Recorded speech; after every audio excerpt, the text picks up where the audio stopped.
पुढील कार्यक्रम प्रसारित करणारे आहेत जॉयसमेर मिनिस्ट्रीचे मित्र आणि भागीदार.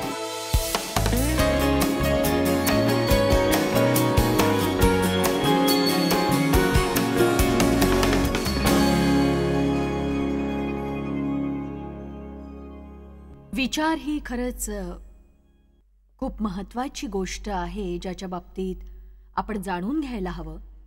कारण खरोखर बायबल नीतिसूत्र 23:7 मध्ये सांगतं की जसा तुम्ही विचार करता तसेच तुम्ही होता. विचार करा यावर तुम्ही. जसा तुम्ही विचार करता तसेच तुम्ही होता.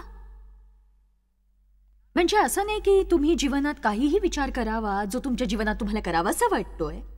हे मानवतेमध्ये येतं आणि ते दैवी तत्वांच्या दूर असेल तर ते नक्कीच पाप ठरू शकतं. पण वस्तुस्थिती तशीच असते की जे काही देव सांगतो ते तुमच्याकडे असू शकतं. जोवर आपण देवाशी करार करत नाही ते आपल्याला प्राप्त होत नाही. म्हणून वचन काय सांगतं ते बघणं गरजेचं आहे आणि आपण आपलं मन, विचार येशू ख्रिस्ताच्या आज्ञापालनाखाली आणणं गरजेचं आहे. हाच मार्ग 2 कोरिंथ 10:5 मध्ये सांगितलाय की आपण आपला प्रत्येक विचार अंकित करून त्याला येशू ख्रिस्तापुढे आज्ञांकित करायला हवं. मला हे म्हणायला आवडतं, जिथे मन जातं तिथे माणूस जातो. जर रविवारी तुम्ही काहीतरी गोडधोड खायचं ठरवलं तर नक्कीच तुम्हाला ते खायला मिळतंच. खरं बोलतेय ना मी? बघा, जर तुम्ही खूप विचार केला की एखाद्या माणसाने तुम्हाला खूप दुखावलंय तर वारंवार तुम्ही तो विचार करत राहता आणि तुम्हाला संधी मिळते त्यांना घालवून देण्याची. कमीत कमी पुढच्या वेळी असे विचार मनात येतील तेव्हा तुम्ही त्यांना योग्य प्रकारे हाताळायला नक्कीच शिकाल. बघा, सगळ्यात सुंदर प्रकटीकरण आपल्यापैकी कुणाला तरी व्हावं की ज्याद्वारे हे समजू शकेल की आपण आपल्या विचारांचं काहीतरी करू शकतो. प्रत्येकच गोष्ट जी आपल्या डोक्यात येते तिचा आपण विचार करायचा नसतो, पण आपण कशाचा विचार करायचा याची निवड करू शकतो. आणि हे जरा लक्षपूर्वक ऐका, ते महत्वाचं आहे. या संपूर्ण सिरीजमध्ये तुम्ही उद्दिष्टानुरूप विचार करू शकता. मला वाटतं की रोज एका विचारावर सत्र असणं गरजेचं आहे. एका विचारावरच सत्र.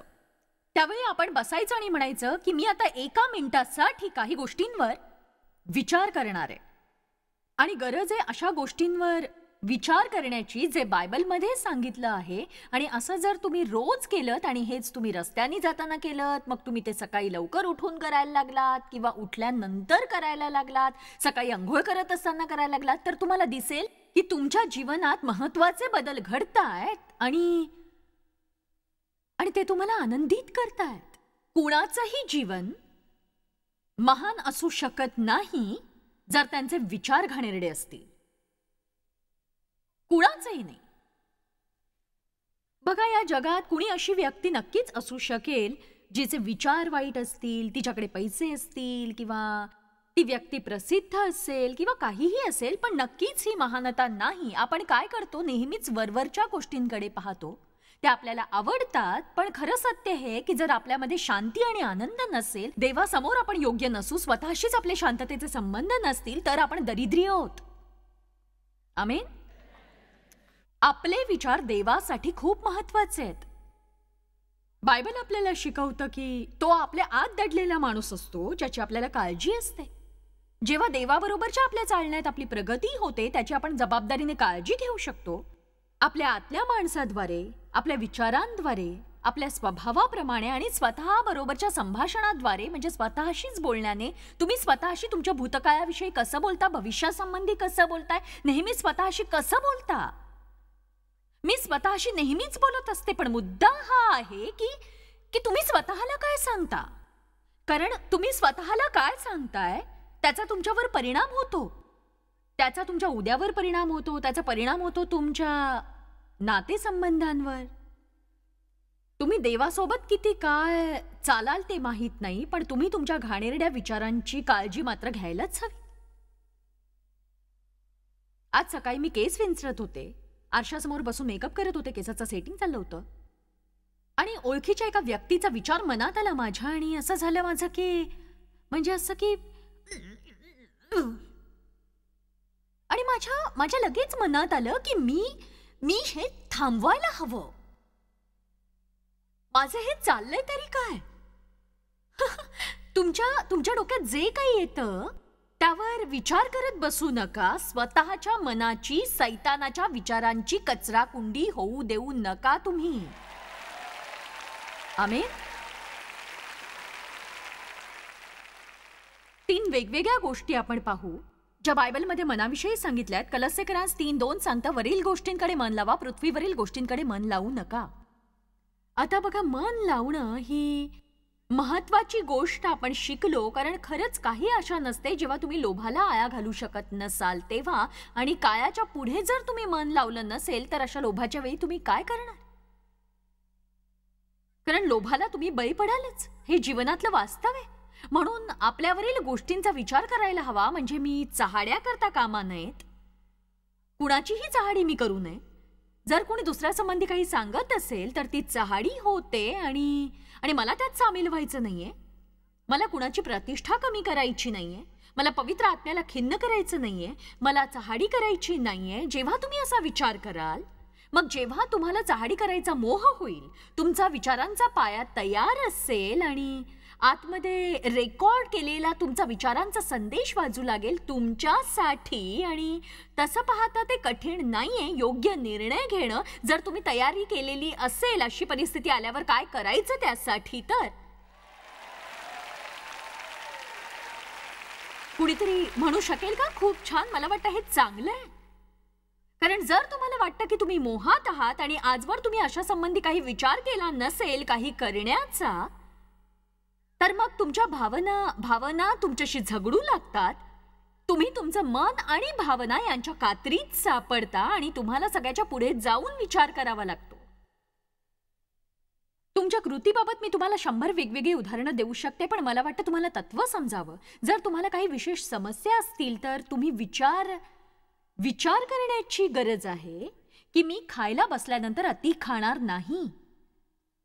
आज मी 4 आईस्क्रीम बार्स खाणार नाही. आज मी खूप सोडा पिणार नाहीये. किंवा अजूनही काही समस्या असतील, मी कम्प्युटरवर पोर्नोग्राफी पाहणार नाहीये आज. म्हणजे असं की इंटरनेटवर मी कोणत्याही चुकीच्या नातेसंबंधात अडकणार नाही. काही ना समस्या असेल कदाचित चहाडखोरपणा करण्याची आणि इतरांच्या दुसऱ्या काही गोष्टी असतील मी सांगितल्यापैकी. मी चुकीच्या लोकांशी संबंध ठेवणार नाही ज्यामुळे माझं जीवन विषारी होईल. किती जण असा विचार करतात की जर तुम्ही कायाच्या पुढे जाऊन विचार केलात तर तुम्हाला मदत होईल आणि तुम्ही वेळ येण्याआधीच ठरवू शकाल की मोहाची परिस्थिती जेव्हा उद्भवेल तेव्हा तुम्ही काय करू शकाल. ठीक आहे. म्हणून कलस्सेकरांस 3 म्हणतं, वरील गोष्टींकडे मन लावा, पृथ्वीवरील गोष्टींकडे मन लावू नका, लक्ष ठेवू नका.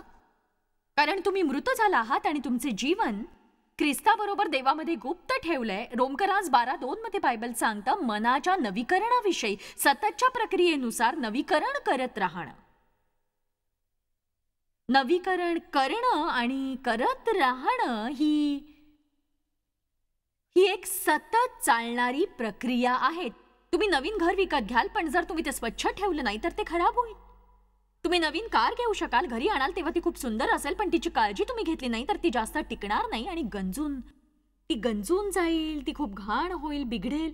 तसाच प्रकार मनाचा असतो. तुम्ही एकदाच योग्य विचार करून भागत नाही. फक्त मनाचा अभ्यास एकदाच करून चालत नाही. मनाचं नवीकरण ही सततची प्रक्रिया आहे. आणि रोमकरास 12 म्हणतं की युगाशी समरूप होऊ नका, तर आपल्या मनाचं रूपांतर होऊ द्या. संपूर्ण नवीनीकरण, अगदी संपूर्ण मनाचं संपूर्ण नवीकरण. अगदी एखाद दुसरा डाग सुद्धा तुम्ही ठेवू नका ज्याला तुम्ही चिकटून राहाल आणि गर्व कराल, कारण बाकी सगळ्या गोष्टींपासून सुटका मिळाली आहे तुम्हाला. आणि ही एक गोष्ट बोचणारी हवी आहे, कारण ती तुम्हाला सलत असते.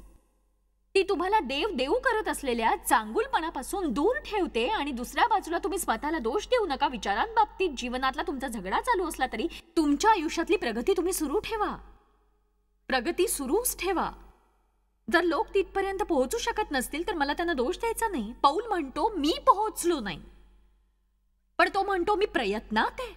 आणि हे करत असताना एक मार्ग आहे की मागं घडलेल्या गोष्टी विसरून जाणं. तेव्हा देवाचे आभार मानूया. काल झालेल्या चुकांबाबत दोषी मानून घेऊ नका. आपण देवाला क्षमा करायला सांगू शकतो, पण आपण चिकटून राहायला हवं, प्रयत्नात असलं पाहिजे. प्रयत्न करायला हवे. म्हणा की मी जिथे असायला हवा होतो तिथे नाहीये, पण देवाचे आभार मी जिथे होतो तिथेही नाहीये. तुमच्या प्रगतीबाबत तुम्ही समाधानी असा आणि निराश असू नका की अजून खूप दूर चालून जायचंय म्हणून. तर मनाचं नवीकरण ही सततची प्रक्रिया आहे. त्यामध्ये देववचनाचा अभ्यास करायला हवा. त्यामध्ये स्वतःला अनुशासित करून एका जागी बसून उद्देशांवर विचार करण्याची गरज आहे. त्या संदेशाची तयारी करत असताना मला त्याची अधिक गरज वाटली गेल्या आठवड्यामध्ये. तसं मी नेहमीच करत असते आणि तसं करत असताना तुम्ही स्वतःच्या नोंदीही काढू शकता. घरामध्येही काही वचनं टांगून ठेवू शकता तुम्ही. तुमचा आत्ता विचारांचं काय? तुमच्या कारच्या डॅशबोर्डवर तुम्ही लिहू शकता. म्हणजे कामावर जाताना तुम्हाला आपसूक सूचना मिळेल की या गोष्टींवर विचार करायचा आहे. आणि या आठवड्यात मी शिकवणार असलेल्या गोष्टी तुम्ही लिहून ठेवा. यामध्ये जीवन बदलवणारे विचार असणार आहेत. किती जणांना वाटतं की तुम्ही उद्देशानुरूप गोष्टींचा विचार करू शकता? ठीक आहे. किती जणांना तुम्ही करता त्यापेक्षा अधिक करायला आवडेल? ठीक आहे. आता आणखीन एक गोष्ट बायबल आपल्याला करायला सांगतं आपल्या मनाच्या संदर्भात. ते सांगतं तुम्ही आपली मनरूपी कंबर बांधा. आता या जगात याचा अर्थ काय? बांधणं अशा प्रकारच्या वाक्यरचनेची आपल्याला सवय नाहीये, पण मी याचा संदर्भ तुम्हाला दाखवणार आहे. किंबहुना तसा प्रयत्न करणार आहे. जिथे साधन सामुग्री ठेवली त्या टेबलवरून मी हे उचलून घेतलं. बघू ते उपयोगी पडतंय का? जुन्या कराराच्या दिवसांमध्ये किंवा ज्यावेळी येशू या जगात होता त्यावेळी लोक अशा प्रकारचे कपडे वापरायचे, मोठ्या आकाराचे झगे घालायचे. मग जर घाईने कुठे जायचं असेल तर शक्यता असायची की कशात तरी अडकून गोंधळ होण्याची. आणि म्हणून मग कामावर जाताना वगैरे ते काय करायचे तर ते सगळं असं गोळा करून घ्यायचं. हसू नका, मी दाखवते तुम्हाला आणि तुम्हाला शिकवण्यासाठी दाखवतेय मी. आणि ते आता ऐका, मग ते असं बांधून टाकायचे आणि असं छान मोकळे व्हायचे आणि मग पाय सुद्धा त्यांचे हलवू शकायचे. मग कुठलीही धावपळ करू शकायचे आणि छान काम करू शकायचे. जे काही त्यांना करायचं असेल ते करू शकायचे. म्हणून जेव्हा बायबल सांगतं की तुमची मनरूपी कंबर बांधा, त्याचा अर्थ असा आहे की तुमच्या मनातले सगळे वाईट विचार काढून टाका जे तुमच्या मार्गात येत आहेत, जे तुम्हाला तुमची शर्यत धावण्यासाठी बाजूला करतायत आणि देवाला तुमच्यासाठी हव्या असलेल्या विचारांपासून दूर करतायत. आमीन. त्यासाठी तुम्ही 3 गोष्टी केल्या पाहिजेत. तुम्ही तुमचं मन तयार करायला हवं, ते केंद्रित असायला हवं. मनाचं नवीकरण करायला हवं आणि तुम्ही तुमची मनरूपी कंबर बांधायला हवी. त्यामुळे तुम्ही तुमचं कार्य करण्यास सज्ज व्हाल. तुमच्या मार्गातल्या वाईट गोष्टी तुम्हाला काढून टाकायच्या आहेत. तेव्हा आता काहीही झालं तरी तुम्ही तयार आहात योग्य क्रिया करण्यासाठी. मी येशूच्या नावाने प्रार्थना करते. मग तुम्ही मन या विषयावर कितीही संदेश ऐकले असोत तरी काहीतरी खास करणार आहे मी आता सगळ्यांसाठी या आठवड्यात. आणि हे नुसतंच काहीतरी असं नसेल ते ऐकून आपण म्हणू हो मला ठाऊक आहे, मी अधिक चांगला विचार करायला हवाय. पण मला देवाला सांगायचंय की याचा तुमच्या आणि माझ्या जीवनावर असा ठसा उमटावा की जेणेकरून आजवर जे काही आपल्याला समजलं नाही ते आपल्याला समजू शकेल. कारण माझी खात्री पटली आहे की जर मी मदत केली तर या ठिकाणचेच नाही तर जगभरातले लोक जे टीव्हीद्वारे बघतायत देवाला ज्या प्रकारे आपण विचार करायला हवाय तसाच ते विचार करायला सुरुवात करतील. देवाला जे वाटतं त्यांच्याकडे असावं ते त्यांना प्राप्त व्हायला सुरुवात होईल आणि त्याला जे हवंय ते तो त्यांच्यासाठी करील. आणि बघा, ख्रिस्तींसाठी हीच वेळ आहे खरं ख्रिस्ती होण्याची. म्हणजे जगाला उभं राहून दखल घ्यावी लागेल की घेण्यासारखं आपल्याकडे काहीतरी आहे. चला आता देवाला धन्यवाद देऊया.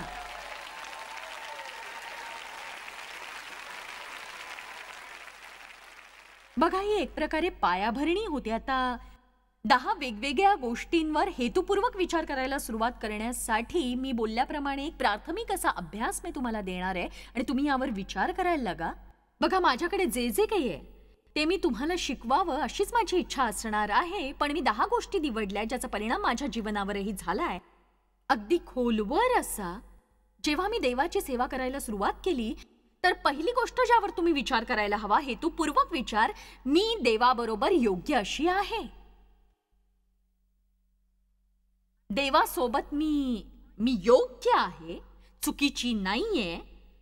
माझ्यात योग्यता आहे देवासमोर जाताना मी चूक नाहीये. जर तुम्ही हे करू शकलात तर तुम्हाला तुमच्या डोक्यात नेहमी चालू असणारी रेकॉर्ड ऐकण्याची गरज नाही, जी सतत सांगत असते माझं काय चुकलं, मला कळत नाही माझं काय चुकलंय. चला कुणी ऐकतंय का हे सांगा. माझं काय चुकलंय. सैतानाला हवं असतं की आपण असाच विचार करावा. आणि जगाने आपल्याला शिकवलंय की बघा ही तुमची चूक आहे, कारण तुम्ही आमच्यासारखे नाही आहात, कारण तुम्हाला ते आवडतं आणि तेच आम्हाला आवडत नाही. तुम्ही आमच्यासारखे नाही आहात, तुमचं काहीतरी चुकतंय, कारण तुम्ही हे चांगलं करू शकत नाही, मी करू शकते. तुमचं काहीतरी चुकतंय. या जगात पुष्कळ असे फोटो आहेत जे आपल्याला सांगतात आपण कसं दिसायची गरज आहे, काय घालावं, आपले केस कसे असावेत, अशा खूप वेगळ्या गोष्टी. आणि आपण विचार करतो की माझं काय चुकतंय, मला हे करायचं नाहीये. माझं काय चुकतंय, मला ते आवडत नाहीये. माझं काय चुकतंय, मला तसं वाटत नाहीये. माझ्या पालकांना मी नकोय, माझं काय चुकलेलं आहे. माझ्या पालकांनी माझं शोषण केलंय, माझं काय चुकलं नक्की. इतर लोकांसारखे माझे खूप मित्र नाहीत, माझं काय चुकतंय. परमेश्वर माझ्यावर अगाध प्रीती करतो हे कळल्यानंतर मी जास्त आशीर्वादित होते. आणि जेव्हा आपण अशा नास्तिक विचारांच्या अधीन होतो तेव्हा देव त्यांचा द्वेष करतो. सगळ्यात पहिली गोष्ट म्हणजे येशूला आपल्याला नीतिमत्व द्यायचं आहे. तो आपली पापं घेतो आणि आपल्याला त्याचं नीतिमत्व देतो. आता आपण सगळेजण काही वचनं पाहणार आहोत, त्यासाठी जरा वेळ लागेल, पण मला वाटतं तुम्ही ती पाहावीत. 2 कोरिंथ अध्याय 5 वचन 17ची सुरुवात. प्रामाणिकपणे तुम्हाला सांगते की मी सतत विचार करायचे माझं काय चुकतंय, पण आता नक्कीच सांगते की मी असा विचार आता करत नाही. मी नाही करत आता विचार तसा. म्हणजे असं नाही की मी चुकीच्या गोष्टी करत नाही, पण तुम्ही तुमच्या कुणी आणि कसामधला फरक ओळखा. बघा, आता तुम्ही देवाच्या कुटुंबात आहात. तुमचं आता रक्ताचं नातं आहे. बघा, तुम्ही कुटुंबात आहात. तुम्ही देवाचं लेकरू आहात. बघा, माझी मुलं माझ्या दृष्टीने योग्यच असतील जरी त्यांचं काही बरोबर नसलं तरी, कारण ते कुटुंबात आहेत. त्यांच्या गरजेच्या वेळी मी असेनच. मला त्यांची सगळी निवड आवडणार नाही, त्यांची सगळी कृती आवडणार नाही, पण नक्कीच मी त्यांच्यावर प्रेम करीन. मी त्यांना हकलून देणार नाही केवळ त्यांच्या चुकांमुळे. खरं तर मला जर कळलं की ते उत्तम तेच करत होते, त्यांना जमेल तेवढं, तर मी त्याकडे लक्षही देणार नाही. कारण देवालाही आपलं मन ठाऊक असतं. आपण प्रवासी आहोत आणि त्याला समजतं की मनाच्या नवीकरणासाठी आपल्याला थोड्या काळाची गरज आहे. त्याला समजतं की आपल्याला शिकायला जरा वेळ लागतो. या आठवड्यात तुम्ही समजून घ्या की जोवर आपण मार्गात आहोत आपण प्रगती करू शकतो. तुम्ही इतर कुणासारखा कीर्तिमान असण्याची गरज नाही. देवाबरोबरच्या तुमच्या चालण्यात तुम्ही जसे आहात तसेच तुम्ही ठीक आहात. आणि जोवर तुम्हाला अधिक चांगलं करण्याची इच्छा आहे आणि ते चांगलं करण्याचा तुम्ही प्रयत्न करताय, तर तुम्हाला स्वतःविषयी वाईट वाटून घ्यायची गरज नाही, इतरांशी तुलना करण्याचीही नाही. कुणाला पटलेलं दिसत नाहीये. स्वतःविषयी वाईट वाटल्यामुळे केवळ प्रगतीत अडथळा येतो, त्यामुळे काहीच मदत होत नाही हो. काल जी चूक झाली त्या भावनेत तुम्ही इतके व्यस्त होता आणि आज काय योग्य करायचं त्याकडे तुम्ही लक्षच देत नाही. 2 कोरिंथ अध्याय 5:17. म्हणून जर कोणी ख्रिस्ताच्या ठायी मुळावलेला असेल तर ख्रिस्तात नवी उत्पत्ती आहे. संपूर्णपणे नवीन जीव. जुने ते होऊन गेले आहे आणि पहा ते नवे झाले आहे.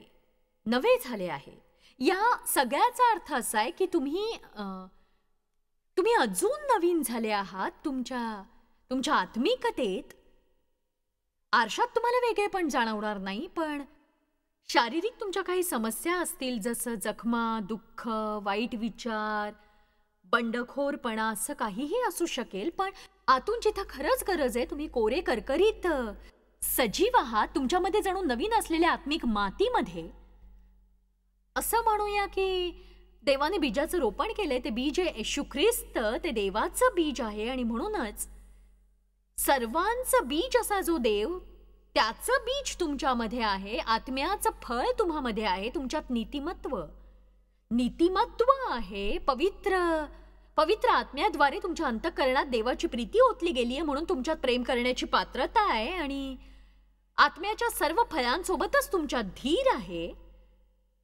तुम्ही त्यात चालत नसाल, पण तुमच्यात तो आहे. अजूनही मी माझ्यासाठी काम करतेय. आणि काही प्रगती जाणवतीये, त्याबाबत मी खुश आहे. तुमच्यात अनुशासन आहे. बायबल म्हणतं देवाने आपल्याला भयाचा नव्हे तर सामर्थ्याचा, प्रीतीचा आणि स्थैर्याचा आत्मा दिलाय. विस्तारित बायबल म्हणतं अनुशासन आणि स्वनियंत्रणाचा आत्मा दिलाय. मी स्वतःवर ताबा ठेवू शकत नाही असं तुम्ही म्हणू शकत नाही, कारण तुमच्यात स्वनियंत्रण आहे. ते तुमच्यात आहे. तुम्ही म्हणाल मग माझी समस्या काय आहे? समस्या आहे हे तुम्ही मान्यच करत नाही आहात. देवाच्या शास्त्रात प्रथम तुम्ही विश्वास ठेवायचा आहे आणि मग पाहायचंय. पण जगामध्ये ते म्हणतात जर तुम्हाला दिसत नसेल तर ते विश्वास ठेवणार नाहीत. देवाच्या अर्थकारणात मूलतः मागाऊन आणि वरून खाली असं आहे, जगरहाटी ऐवजी जग म्हणतं जर तुम्हाला काही हवं असेल कंजूष व्हा, जे मिळतंय ते घ्या, जेवढं ओरबाडता येईल तेवढं ओरबाडा, जेवढं वाचवता येईल तेवढं जमा करा, आणि वचन सांगतं की तुम्हाला अधिक हवं असेल तुम्ही देऊन टाका. Waka waka waka. हे कसं काम करणार? हे मोजताच येणार नाही. बायबल सांगतं आपल्याला दिसतं त्याप्रमाणे चालू नका. आपण विश्वासाने चालावं आणि विश्वासा न दिसणाऱ्या गोष्टींबाबतला भरवसा असतो आपल्या अंतःकरणात. आणि बघा हे का महत्वाचं आहे, कारण जर माझ्या ठाई धीर दिला नसता देवाने तर माझ्याकडून धीराची अपेक्षा केली नसती. त्याने अपेक्षाच केली नसती मी तुमच्यावर प्रीती करावी अशी. जर त्याने माझ्या ठाई प्रीती ठेवली नसती म्हणून मी थोडी प्रीती करू शकते.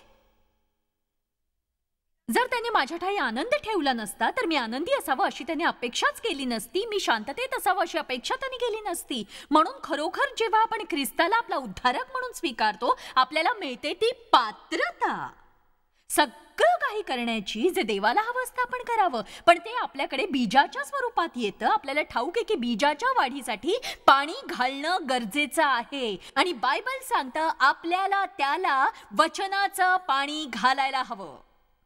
तुम्हाला समजतंय का? तर माझ्यामध्ये धीराचं बीज आहे, आणि धीराबाबत बायबल काय सांगतं याचा मी अभ्यास केला अधिकाधिक केला. तर मग सुरुवात होते त्यातून थोडंफार समजायला, थोडंफार अधिक, आणि मग असा एक सुंदर दिवस येतो की कदाचित माझी काही समस्या उरतच नाही कशाही संबंधी. काही लोक काही बाबतीत खंबीर असतात, स्वभावतःच निसर्गतःच माझे पती धीराचे आहेत माझ्यापेक्षा, आणि एखाद्या व्यक्तीत कमकुवतपणा असतो, उतावीळपणाचा, पण तो स्वीकारायला नकार दिला जातो की मी आहे तशी आहे, मला ठाऊक आहे बायबल काय सांगतं आणि त्या प्रकारची मी नाहीये, पण मला त्याबद्दल दोषी वाटत नाही जेव्हा मी देवसारखं धीराने वागत नाही. पण मी काही स्वखुशीने म्हणत नाही की मी उतावीळ आहे किंवा मी अनुशासनहीन आहे किंवा मी आनंदी व्यक्ती नाहीये किंवा त्यांच्यापैकी मी एक आहे ज्यांचा खडतर काळ चालू आहे सध्या, किंवा मी चिडतही नाही, किंवा अशासारख्या खूप गोष्टी. आपण वाईट वागण्याबाबतची कारणं देणं सोडायला हवं. ओळखायला हवं की आपण नवी उत्पत्ती आहोत ख्रिस्तात. आपल्या सगळ्यांमध्ये नवीन आत्मिक माती आहे. आपण प्रवासात आहोत. देव महिमा दर महिमा आपल्याला घडवतोय. त्याच्या वचनात राहिल्यामुळे त्याच्याकडे पाहून आपलं परिवर्तन होत आहे. त्याच्यासारखंच महिमा दर महिमा मला तुमच्याविषयी ठाऊक नाही, पण हा खूप कुतूहलाचा प्रवास असतो. मला समजत नाही आपण अस्वस्थ का होतो, कारण थोडा वेळ लागतोय. म्हणून आपण काय असावं असं देवाला वाटतं हे कळून येण्यासाठी वेळ लागणार. आणि एक सांगू, हे तुमच्याकडे आहे, ते माझ्याकडेही आहे. आणि आपण जर विश्वास ठेवला पर्याप्त समयापर्यंत तर पर्यायाने आपण ते पाहणारच आहोत. सुरुवातीला थोडंसं, नंतर थोडंफार अधिक, मग अजून थोडंफार, मग आणखीन थोडंफार, आणि मग तुम्हाला कदाचित काही काळापुरतं पिछेहाट झाल्यासारखं वाटेल. तुमचं एखादं वर्ष असं असेल की विपुल पीक मिळणार नाही, पण जर तुम्ही सोडलं नाही, बीज पेरत राहाल, पेरणी करत राहाल, गोष्टी चांगल्या अधिक अधिक अधिक चांगल्या होत जातील. बघा, तुम्हाला हे समजलं की देव तुमच्यावर रागवत नाही, तुम्ही त्याच्या सिंहासनासमोर योग्य आहात. येशूने जे तुमच्यासाठी केले त्याद्वारे तो तुमचं अंतःकरण पाहतो. तुम्ही चूक केल्यावर लगेच तो रागवत नाही, तुम्हाला छडी घेऊन लगेच मारत नाही, तुम्हाला कुटुंबातून बाहेर काढत नाही तो. तर तुम्ही एक करा, तुम्ही आरामात राहा आणि देवाची प्रीती तुमच्यामध्ये पूर्णत्वास येईलच. पण जर तुम्हाला वाटत असेल की तुमचं वागणं निर्दोषच आहे देवाची प्रीती प्राप्त करण्यासाठी, तर तुम्हाला गर्तेतला प्रवास करावा लागेल. आणि मग त्याने काय केलं यापेक्षा तुम्ही काय करू शकता याचाच विचार करत राहाल तुम्ही सततच. आपण काय करू शकतो हे महत्वाचं नाहीये, त्याने काय केलंय आपल्याद्वारे तो काय करू शकतो हे महत्वाचं आहे. जेव्हा आपण योग्य करतो देवाचा महिमा वाढतो.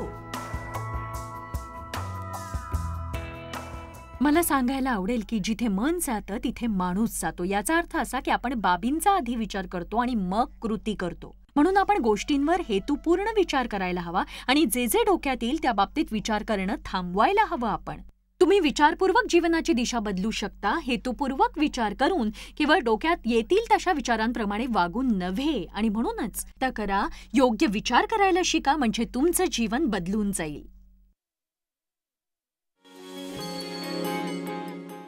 जॉयस मेयर मिनिस्ट्रीज करता तुम्ही खूप मौल्यवान आहात. आम्हाला तुमचं कौतुक आहे आणि जगभरामध्ये हे सेवा कार्य शक्य करण्याकरता आम्ही आमच्या मित्रांचे आणि पार्टनर्सचे आभारी आहोत.